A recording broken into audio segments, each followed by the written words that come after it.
யாழ்ப்பாணத்தின் நுழைவாயிலாக அமைந்துள்ள நாவட்குழியில் ஏனையின் வீதி அருகாமையில சிவமூனி எனும் பெயரிலான திருவாசக அரண்மனை புதிதாக நிர்ணயிக்கப்பட்டுள்ளது. சுமார் 10 பரப்பு நிலத்தில் அமைக்கப்பட்டுள்ள இந்த திருவாசக அரண்மனையில் வேறெங்கும் காண முடியாத பல்வேறு தனித்துவ சிறப்புகள் உள்ளடங்கியுள்ளன. திருவாசக அரண்மனையின் மூலவராக சிவதட்சிணாமூர்த்தி திருக்கோயில் தெற்கு நோக்கி அமைக்கப்பட்டுள்ளது. சிவதட்சிணாமூர்த்தியின் திருவுருவச் சிலை 4.5 அடி உயரம் கொண்டதாக காணப்படுகின்றது. சமயத்தின் முழு முதற் கடவுளான சிவபெருமான் மற்றும் திருவாசகம் அருளிய மாணிக்கவாச நாயகன் ஆகியோரின் உருவச் சிலைகள் நிறுவப்பட்டுள்ளன.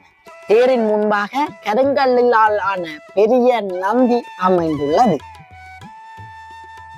திருவாசக அரண்மனைக்கு செல்லும் அனைத்து அடியவர்களும் கண்கள் முதலில் கண்டு வழிபடும் வகையில் இந்த தெய்வீக காட்சிகள் அமைந்துள்ளன.